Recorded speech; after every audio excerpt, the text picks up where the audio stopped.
Ang primo, kapartner mo ako sa subject ni Miss Candice. Ikaw si Meg, di ba? Hindi. Sabi nila, ikaw daw to nabunot ko. Pinagtitripan yata ako ng mga taong to eh. Patingin ako. Huwag na. Bakit ka ganyan makatingin? Huh? Para kang tuta. Oh, ano, kilala mo ba yan si Meg? This is me. Megan Del Rosario. Akala ko ba hindi ikaw? Hindi naman ako si Meg. Ayan oh, Megan pangalan mo. Pero hindi Meg. Wala akong nickname na ganon. Naiinis ka ba? Hindi ba halata? Bakit ka naiinis? Sabing wag mo kong tignan ng ganyan eh. Gusto mo ba dukutin ko yung mga mata mo ha? Simula ngayon ikaw na si Meg. Kapag may tumawag sa'yo Meg, lumingon ka kasi ako yun. Haba-haba na Megan. Sorry late. Okay. Hindi ko na malayan yung oras na nag-billiards pa kasi kami. Sorry. Okay. Hindi ka galit? Hindi mo ako sasarmonan? Hindi. Bakit? Nag-sorry ka naman eh. So kapag hindi ako sumipot ngayon tapos nag-sorry ako, patatawarin mo pa rin ako? Oo. Ang weird mo, alam mo ba yun? Sabi nga rin nila. Irita. Tapos ko na yung part ko, ano pang pwede kong gawin? Okay na. Ano okay na? Mahaba pa kasi yung paper. Okay na. Like, para wala ka nang gagawin. Bakit? Okay lang, Primo. Pero,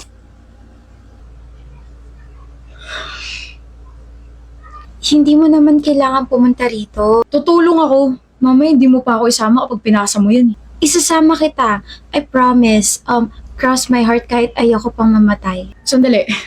Kahit wala akong itulong, kahit wala akong gawin, kahit hindi ako sumipot, isasama mo pa rin ako? May grade pa rin ako? Oo. Bakit? Kasi magkaibigan tayo. Baliw ka ba? Hindi ba tayo magkaibigan? Hindi tayo magkaibigan, Meg. Hindi porket kagrupo mo or kapartner mo sa assignment, sa project, kaibigan mo na. Sa ginagawa mo, parang pinapakita mo sa ibang tao na pwedeng-pwede ka nila i-take advantage. Tigilan mo nga yan. Tinitake advantage mo ba ako, Primo? Hindi. E di ayos lang na gawin ko to. Umayos ka nga. Maayos ako. Hindi ka maayos. Kung maayos ka, magagalit ka tuwing late ako sa mga meeting natin. Magagalit ka kasi maaga akong umaalis kapag nag-chat na yung mga tropa ko. Magagalit ka. Bakit? Bakit nakakunot yung noo mo? Sinusubukan kong magalit sa'yo. Galit ka na yan? Oo. Masyado ka mabait. Ayoko sa taong masyado mabait. Ayoko sa'yo. CR na nga muna ako. Madalas siguro siya natatake advantage ng mga kagrupo niya, kaya ganun siya. Di ako sanay, buwisit. Tapos ang cute pa niya nung gumano siya. Ano ba yung ginagawa mo? Ha? Umayos ka nga, Primo. Mali yan. Ayaw mo sa kanya. Sorry, late ako ng 10 minutes. Okay lang. Alam mo, Meg, matuto kang magalit kapag hindi umaayon sa gusto mo yung mga nangyayari. Nagpalit talaga ako para makita ko kung natuto ka ba sa sinabi ko, pero Okay nga lang, Primo. bakit? Kasi kahit hindi mo ako friend kita. Hala, may sugat ka. Ito? Lit-lit lang. Napaka-OA mo, alam mo ba yun? Akin na. Alam mo, yung mga ganitong sugat, mas masakit to tsaka mas madaling malagyan ng infection. Sa susunod, agapan mo agad para hindi ka na masaktan, okay? Ayan, may band-aid na. Uy, Primo. OA mo. Maaga ako ngayon. Thank you, Primo. Hindi mo rin naman ako pinapagalitan. Hindi ako na lang magbabago. Pre, bilyar tayo ah. Pas, may project akong ginagawa. Di ko naman ganyan ah. Nagbago ka na. May chicks ka na, no? Hindi siya chicks, may pangalan siya, okay? Hindi meron nga. Chismoso mo. Ba na yan, pre? Nakakatakot na nakakapanibago. Pinagugustuhan ka na.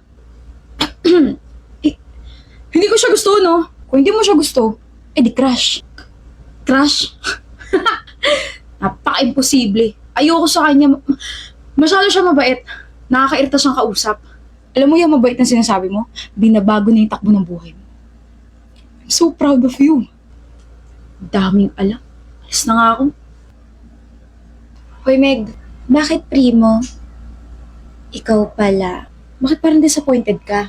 Huwag mo na akong tatawaging Meg ha, kahit best friend kita. Wag. Arte mo naman, ang haba kasi na Megan.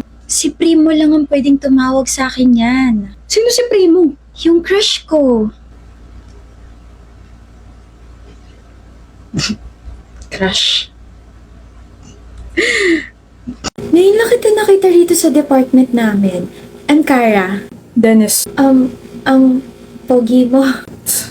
May girlfriend ka? I just wanna make sure kasi crush na yata kita. Wala. Sure ka? Baka mamaya may sumabunot bigla sa akin or biglang may mag-DM sa akin na you don't know me but I know Dennis. We've been in a relationship for... Never pa ako nagkaka-girlfriend. Ako, pwede mo ako maging girlfriend. I mean, crush. No thanks. Nga pala, baka isipin mo kasi interesado ako sa'yo. I'm just being honest. May charger ka ba? Meron, type C ba? Sakto lobat kasi ako. Nalobat first sight sa'yo. Kung hindi ka naniniwala sa love at first sight, sa second sight, third sight, fourth sight, fifth sight, Hindi ako naniniwala sa love. sa crush, naniniwala ka bang crush kita? Crush kasi napapugyan ka sa akin. Lilipas din yan. Kung ako sa'yo, huwag mo na sayangin yung oras mo sa akin, miss. Iba na lang yung kulitin mo. Ano yan? Ba't may sugat ka sa tuhod? Wala na tapilok. Just mind your own business, miss. Band-aid. Di ko kailangan yan. Kapag nalagyan niya ng infection, sisisihin ko sarili ko kasi hindi mo yan natapalan ng band-aid kahit inalok kita. Umuulan. Hi, Dennis. Wala akong payong kaya huwag ka na umasa sasabayan kita, miss. So kung may payong ka, maisasabay mo ko? Hindi. Susungitan kita hanggang sa ma-turn off ka sa akin. I told you, lilipas din yan. Alam mo, kahit sungitan mo ko, ang gwapo mo pa rin. Pero sorry ka kasi hindi naman yun yung dahilan kung bakit crush na crush kita. Crush kita kasi nakita kitang sinagip mo yung puting na muntik na masagasaan last month. So I therefore conclude na you are a very, very kind person. O payong, ingat ka sa pag-uwi mo. Paano ka? Oh, I have extra. Nagdadala talaga ako ng isa pa just in case na may friend or kakilala akong walang dalang payong. Huwag mo na isa sa oli sa akin to maulan na sa mga susunod na araw, next week, next month, next year, and next year. Bye, Dennis! See you tomorrow! Good morning, Dennis. Kumain ka na ba? Hindi ako gutom, miss. Hala, hindi ka ba nagpa-breakfast? Here, take my sandwich. Ayoko. Kapag nag-collapse ka, sisisihin ko sarili ko kasi hindi ka kumain kahit inalok kita. Hilig mo mong guilt trip, no? Kainin mo na to and take this bottled water. Hindi ko pa naiinom yan. Paano ka? Alam mo, kahit ang sungit mo sa akin, naiisip mo pa rin talaga ako, no? Akin na nga yan. Ewan ko sa'yo. Progress tawag dyan. I feel like you're starting to trust me na. Thank you, Dennis. Dapat nga ako yung nagpapasalamat. Hi, Dennis. Hello. Bakit nandito ka sa stock room? Inutusan ako eh. Ikaw. Kapag stress or malungkot ako, dito ako napunta. Tahimik eh. Balik na lang ako mamaya. Anong problema? Akala ko ba alis ka na? Sasamahan kita. Ha? Hindi na. Sige na. Basta dito lang ako. Magtatanong ako ah. Bakit parang takot na takot ka sa tao? Bakit parang ayaw mo nilalapitan ka? Ayaw mo na nagbibuild ka ng connection from other people? Okay. Iniwan ako ng mga magulang ko ng bata ko. Yung nanay ko namatay, tapos yung tatay ko sumama sa ibang pamilya. Nahanap ko siya last month, kaso sinabi niya na lumayo na lang daw ako. Lumaki ako sa tito at sa tita ko, kaso hindi naging maganda yung trato nila sa akin, kaya pinursige ko talaga na makaalis sa poder nila, kaya eto na ako ngayon. I'm currently living alone. Kaya kapag may gustong pumasok sa buhay ko, iniisip ko kaagad na iiwan nila ako. Naiiwan mo rin ako pagdating ng panahon.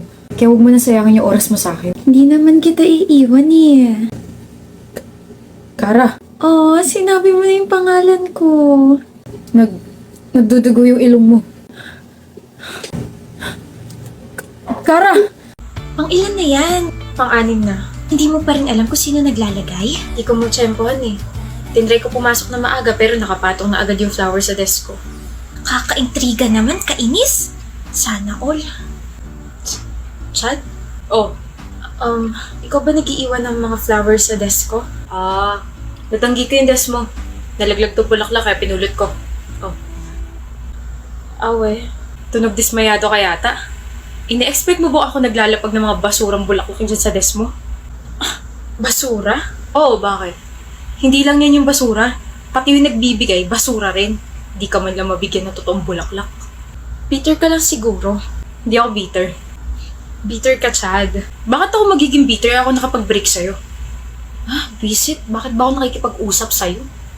Eh, bakit nga nakipag-break ka sa akin?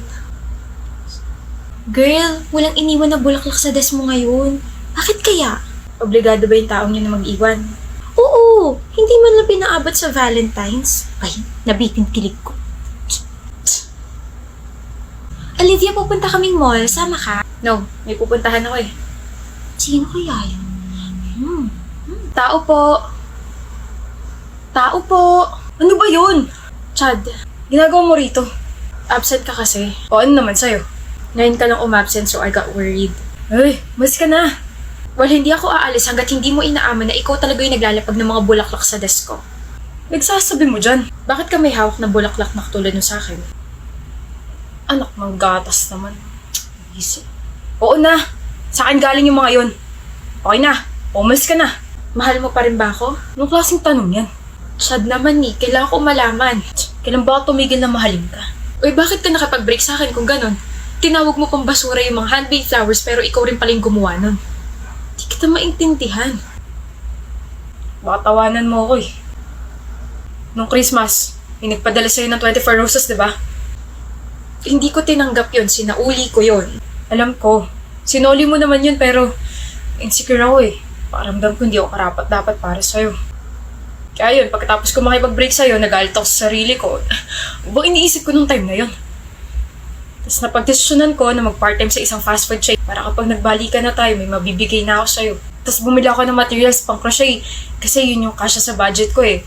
Kaya pasensya na kung You're more than enough, Chad. You, your efforts, your love are more than enough. Kaya instead of breaking up with me, tell me more about what you feel. Hindi naman ako mapapagod na bigyan ka ng assurance eh. sorry For what? sa pagiging rude ko sa'yo for more than 1 month. Wala yun. Oh. Dala mo palagi yan? Aba, oo naman. 9 na flowers ko. Thank you. Will you go out with me this Valentine's, Olivia? Huh? 9 words yun, kaya 9 flowers binigay ko sa'yo. Bakit sa Valentine's pa? Alam ko naman sa araw ng mga patay. Ano yun? Para patay na patay ako sa'yo. Visit ka. Sa Valentine's Day dapat ako makipagbalikan sa'yo kaso nabukin mo na ako eh. Kaya magdadate na lang tayo. Tayo na ba ulit? Oo! Hindi pa ba? Siyempre, tayo na ulit. Pakutos nga isa. Kiss muna.